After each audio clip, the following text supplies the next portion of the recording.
Knew I was reading this morning. I'm going to be reading Matthew 5:21 through 26. You have heard that it was said to the people long ago, "You shall not murder, and anyone who murders will be subject to judgment." But I tell you that anyone who is angry with a brother or sister will be subject to judgment. Again, anyone who says to a brother or sister, "Raka," is answerable to the court. And anyone who says, "You fool," will be in danger of the fire of hell. Therefore, if you are offering your gift at the altar, and there remember that your brother or sister has something against you, leave your gift there in front of the altar. First go and be reconciled to them, then come and offer your gift. Settle matters quickly with your adversary who is taking you to court. Do it while you are still together on the way, or your adversary may hand you over to the judge, and the judge may hand you over to the officer, and you may be thrown into prison. Truly, I tell you, you will not get out until you have paid the last penny. The word of God for the people of God. Thanks be to God. This morning we're going to talk about the power of 6 little words. There are 2 sets of 3 words which we should focus on this morning, and we're going to that these words that should readily flow out of our mouths. Yet so often we forget to say them, or unfortunately in some cases we can't say them at all. We don't have the strength to say them. I want to see if you can guess what the first 3 words are. So I'm going to give you a couple of really good hints, okay? The first is there was a study of a marriage of both couples who marriages succeeded and those that didn't. And they found out that marriages that succeeded said these words twice as much as those marriages who did not. Okay? I forgive you. I did. Thank you. I can always use some forgiveness, but that's not the words we're looking for, okay? Yes, that's only 2 words, but that's not what we're looking for. Okay, we'll make another clue here for you. The University of Michigan's healthcare system began to instruct their physicians to say these 3 words to all of their patients in certain situations. And when they did, the number of lawsuits for malpractice dropped by 50%. And their legal fees declined by 2/3. Have you figured out what they are yet? The 3 words? It's not "I love you," which are also 3 powerful words. Are you okay? Are you okay? No, I'm fine, thank you. But those aren't the words either. What's for dinner? What's for dinner? That's when you want to sleep on the couch at night. The 3 words are "I am sorry." I agree. That's part of it. Those are the other 3 words. You don't ruin the second half of the sermon. It's okay. So I am sorry. Yes, it's okay to say these words. I am sorry. They're hard. They are hard to say. These words are huge words, and if we're going to succeed in life, we have to say them. We have to let them flow from our lips. One of the most important factors in determining your success in life is if you're able to admit that you're wrong. That's what I just said. I am wrong. Who likes to admit that they're wrong? No hands went up, right? No one ever likes to admit they're wrong. As a husband, we have to say that we're sorry, and we have to know that we did wrong even before we did it, right? But as a whole, these 3 words are hard to say. I may not always be right, but I'm never wrong. I mean, I'll always be right, but I'm never wrong, right? And that's your mountain you're going to stand on, and yes. Remember those 50% of people in marriages that worked? That's what we're talking about here, okay? Now, the Bible regularly teaches us that we need to reconcile ourselves to others and to God when we've offended them. It also teaches us how to do both of these things. One of those principles is that if you have been offended by someone, you're to go to them first and ask for forgiveness rather than wait for them to come to you. If you're going to be asking God for forgiveness, you need to first ask for forgiveness and get right with the people in your life. Makes sense, right? The people in the New Testament, they kind of tried to get a little shortcut through this. They would go and ask God for forgiveness, then they would never go and ask forgiveness from the people they offended. So Jesus' answer to them was, therefore, if you're offering your gift at the altar, and there you remember that your brother has something against you, leave your gift in front of the altar first and go and reconcile with your brother. then come and offer your gift. Now these gifts they were offering were animal sacrifices, grain sacrifices. They were atonement offerings, which we talked about last week, and a way to reconcile themselves before God. Jesus says before you can make your offering and ask God for forgiveness, you need to leave and go and reconcile with your brother or your sister, because you can't receive forgiveness from God until you do. Now in the context of worship, when I'm going through, where did I just totally left off? And this wasn't, I should have made mine bigger as well. Okay, context of worship, right? That's where we're at. Okay, when it comes to our day-to-day life, it's hard sometimes to hear the voice of God. Like we can all say that when we're in church, it's a little easier, but through our day-to-day life, it's hard to hear the voice of God. When you come to worship, we listen for God's voice, and we listen for the Spirit of God, which moves in our heart. And all of a sudden, maybe we remember someone or something we have done to wrong someone. Jesus said when God speaks to us, we are to go and reconcile with our brother and sister, because you can't receive forgiveness from God until you do. But isn't that what we pray each week? Forgive us our trespasses, and we forgive those who trespass against us. Right? And you think of someone the Spirit brings to your mind you may need to go ask for forgiveness from. Think about those people in your life. Think about, is there someone in your life you probably should ask forgiveness to? So why do we need to ask for forgiveness? Because what happens when we offend others is we sometimes give them baggage. They are then forced to carry on this baggage around with them. It may be a baggage of anger or bitterness or pain that I may have given to a person or have offended that person. Now they have to carry it around because of the things that I have said and I have done. What also happens is that I begin to also carry my own baggage around. Every time I look at that person, I can't tell if they're mad at me or not. And I don't really like that. I don't feel right about the situation. That doesn't feel good. I don't like it. But I'm not ready quite yet to apologize, so I just hold it on and I'm carrying around this weight. And when it comes time for me to pray, I'm feeling weight on this, because I know how I feel. God knows what's going on. So I begin to struggle, or we begin to struggle in this. In our own relationship with God as well, we struggle because of the grievances we have with others.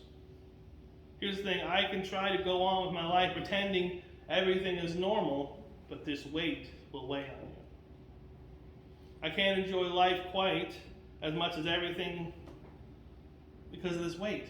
This weight is on us, holding us down, keeping us from our life, making it harder to do life. I'm carrying around baggage, or we're crossing carrying around baggage that because of hurt that we've inflicted on someone, and we haven't done anything to make amends. And again, we talk that admitting that we're wrong is difficult. Apologizing is difficult. Do you remember Happy Days, right? The Fonz. Now, I didn't see it when it first came out, but I saw reruns of Happy Days. I do know what the show is, okay? And so the Fonz on Happy Days, remember the Fonz, that he was the cool guy, but he could never apologize, right? It wasn't his thing. Every time he tried to say the words, he would stutter and sorry. He just couldn't get the word sorry out of his mouth. Why was it, do you think, he couldn't do that? Why couldn't he say he was sorry? Was it a sign that maybe he thought it was uncool to say sorry? Or a sign of weakness? Or maybe he suffered from low self-esteem? I don't really know. But sometimes it can be difficult to say we're sorry. Sometimes we stutter over the words on how to say them. It can be difficult for us to say I'm sorry, so we choose to carry around this weight, this big old weight around our necks, because it's easier. And how much easier can it be to carry this weight around than just to say I'm sorry? It doesn't seem to be a very effective way to live with this weight around, holding you down, keeping you from doing life. So how do you apologize? Just saying you're sorry while you're rolling your eyes doesn't cut it. I'm sorry. That doesn't do it. No. Or my favorite apology, I'm sorry that you feel that way. By the way, but neither of those are really good apologies. So don't say either of those. I'm sorry that you feel that way. Well, I'm sorry, but, yeah. There's no buts in it, okay? You're either sorry or you're not. Mm-hmm. So Gary Chapman and Jennifer Thomas have written a book about how to apologize, and they share 5 steps to making a sincere apology. The first step is heartfelt regret. You have to feel it first so you can say it. You have to know what you're feeling. The second is to accept the responsibility. I was wrong for doing this. Third is making restitution. What can I do to make this right? Fourth is genuine repentance, which means sharing that you really regret what you said or done. I'm going to do my best not to do that again. And fifth is to just ask for forgiveness. Request it. Would you please forgive me? Many times, in order to effectively apologize, we need to have seen through the eyes of the person we've offended. We can't understand why that person is so upset because we haven't first taken the time to understand what they're thinking of or how they are feeling. That means taking the time to make an effort to try to understand why they are hurting. Perhaps the best way to do that is just go and ask them. It is that simple, just to go and ask. I'm sorry I hurt you. What has upset you so much? It may come to a point that you couldn't have done anything different, but you want to make things right at this point. So maybe you don't apologize, and rather you don't care, or maybe you don't care how they feel. That's ridiculous too. Maybe you think you don't have another choice. I'm sorry I hurt you, are very strong words. I care about you and want to make things right with you. You can apologize for the impact you had on the feelings that you hurt. Apologizing can make all the difference in the world. There was a woman at the University of Michigan, and she was having surgery, and she almost died on the table. So, of course, lawyers sharks start swimming around looking for blood in the water, telling her she needs to sue. But she decided not to file. Before she did, the doctor called. The doctor called and said, I'm so sorry for what happened. I can't even sleep at night over this, thinking how I may have done something that possibly could have made you die, could have made you pass. Tore me apart that this could be possible because of a mistake that I made. If you would have died, it would have been all my fault. What can I do to help you during this period? I will do anything. I will come to your house. I'm asking for you to forgive me. I am so sorry. I just missed this thing, and it was just a mistake, and I'm sorry. I feel bad about it. She indicated in her interviews that it was because her doctor called to apologize that she could not even think to file suit, because she accepted his apology, and she saw that it was earnest. He meant it. He made a mistake. Another gentleman, George, lives in San Diego. He got to the point of his life when, he was just starting to get comfortable, and he purchased his dream car, a Volvo. Not my dream car, but nonetheless, his dream car was a Volvo. And of course, a week after he got it, his wife asked to drive it, and yep, you guessed it, she wrecked it. Oh, So the new Volvos are known for their safety, and so of course, his wife was fine and she was okay. But she had wrecked his baby. That was his metal baby that he absolutely loved, and so he really lit into her, criticizing about her carelessness and her recklessness in driving. But then after that, he just kind of thought that he'd be the bigger man and just kind of forget the whole thing and never bring it up again. So several years went by, and they realized their relationship just wasn't what it was supposed to be. It was never really the same after that. It was like night and day, like a switch was turned off, and their relationship was just different from that point forward. And one day, several years later, he realized he never apologized to her for being that way. And so he did just that. He went and apologized to her for something that happened 2 years ago. And the cloud just lifted off of them. It was that baggage that she had been carrying around. She didn't even realize that she had. George didn't realize that, but from the moment he apologized, the baggage slipped away, not only from her life, but his as well. That's the power of apology. 2 years later, it can still have an effect on something. People hold on to these things, even subconsciously. You say something to wrong someone, we need to fix that. It can lift some of the burden. The moment we apologize, the person we offended is able to let go of some of that baggage. And here's the thing, the moment we apologize, we too get to lighten our load. But it's not all because of, embarrassment or guilt or anything. We have this baggage that we need to clear up. It just hangs over us, around our necks. and hurts the people we love. Here's the thing, the other person still has to decide whether they're going to forgive you in return. You can ask for forgiveness, but they have to give it back to you in return. Either way, your load is lighter for at least starting and asking for forgiveness. Then we pray and hope that they forgive in return. They have to decide whether to forgive or not. I experienced this kind of situation in my life a few years back.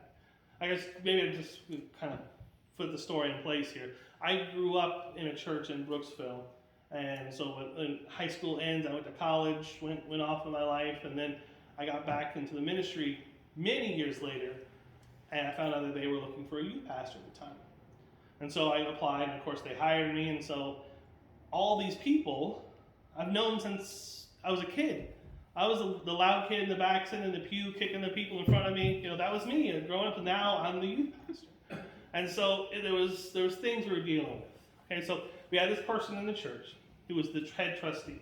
Now I've known him for a long time, but you know, he was a trustee and he wanted things done a certain way. He came to me and he asked me to clean a closet. It was a youth closet. It was wrecked.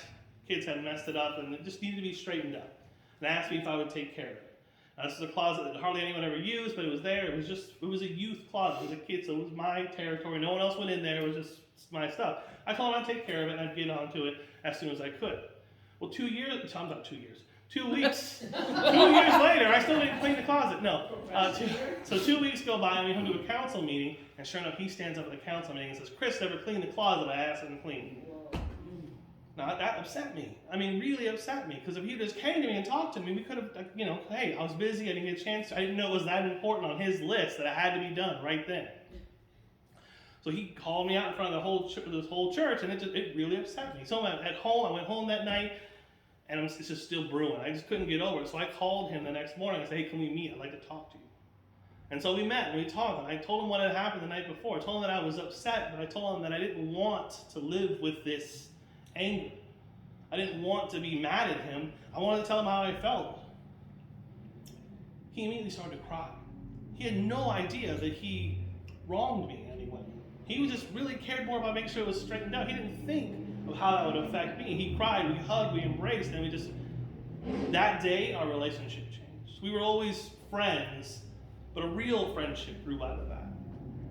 We just got to know each other better, and like when it came to things I needed help with, he was always there, Johnny on the spot. I needed help with the food bank, he'd jump on it. They were a big fan of the children and youth thing. He's like, that's not my thing.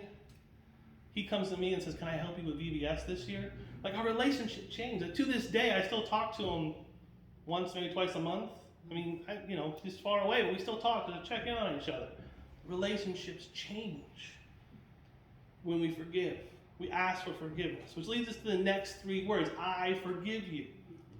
I am sorry. I forgive you. It can take time to forgive sometimes. It takes many times. Long time, it takes years later. We can 2 years later, still be mad and waiting to forgive someone.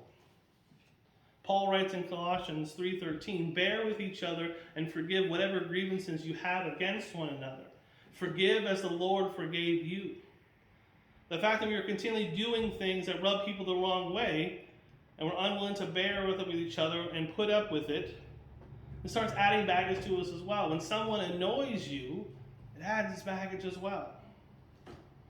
So we start little things irritate. And then some of the bigger things irritate. And sometimes the little things become the bigger things because of the little things before, and it just piles on this baggage. We begin to add those things to our life, begin to weigh us down. Now here's the key. All of us have fallen short of the will of God. In other words, all of us have offended God by the words we say in some way, in some time in our lives.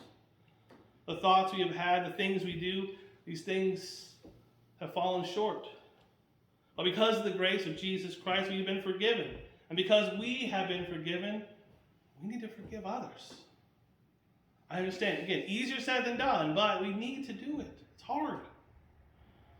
What happens if someone offends you but never asks for forgiveness? We have 3 choices. First, we can hold on to it and just add the baggage. Carry that weight on top of more weight. Because these people, someone is never going to forgive them. The second thing we do is just let it go. People do things all the time that irritate us, and maybe life is too short and we just let it roll off our back. I think in some cases we can do that. But I do think that sometimes there's things that are so difficult and so painful that it wounds us, deeply wounds us. That leads us to the third thing, and sometimes we just got to address it. We got to go to someone. We have to go to another member of the church that sinned against you. Go and point out their fault when the two of you are alone. See, again, when the two of you are alone, like I did with my friend, I went and talked to him. And if they're listened, you can restore a friendship. You can restore this relationship. And you don't go there and you accuse them of this behavior that offenses go. When I went and talked to my friend, I said, hey, listen, something happened the last night, and I just really wanted to talk to you about it. It's really been eating me up. It wasn't an issue of you wronged me. It was, hey, listen, I want to talk to you about something you may have done accidentally. And it's exactly what it was. Asking for forgiveness and giving forgiveness. We do it because we don't deserve it, yet it's given to us freely. We were first forgiven by Jesus. When I apologize to Robin, which is quite often, and she accepts my apology, which is quite often as well, we find that both of us are able to take this weight off of us, which binds our hearts, which makes it difficult to live, difficult to function with each other, to be able to forgive and forget and move on. There's a power and healing in those words. I am sorry. I am so sorry. And then I forgive you. To be able to do both sides of that. To apologize and accept someone else's apology. If you know someone today that you need to ask forgiveness to, or maybe someone you need to be forgiven from, you need to talk to them. I know it's hard. I know it's difficult. No one wants to confront other people. There are people in our lives that are hurt. And maybe there was something simple or something stupid that happened a year ago, or someone just didn't even know they did it. We needed to fix that. Fix those relationships. That's what Christ commands of us. He forgave us. So we need to forgive others. If there's someone in your life that needs that, if you need that, lift up this baggage, get rid of it. Lighten your load. Life's hard enough. We need to carry that around too. My prayer for you is that you're able to do so. If there's anything I can do to help you, or pray for you, or stand as a mediator between you and somebody, because that's the second part of it, to go and ask, and if it doesn't work, bring a friend. I'm willing to help lift this weight. I pray for you all that your conscience is clear, that your baggage is light,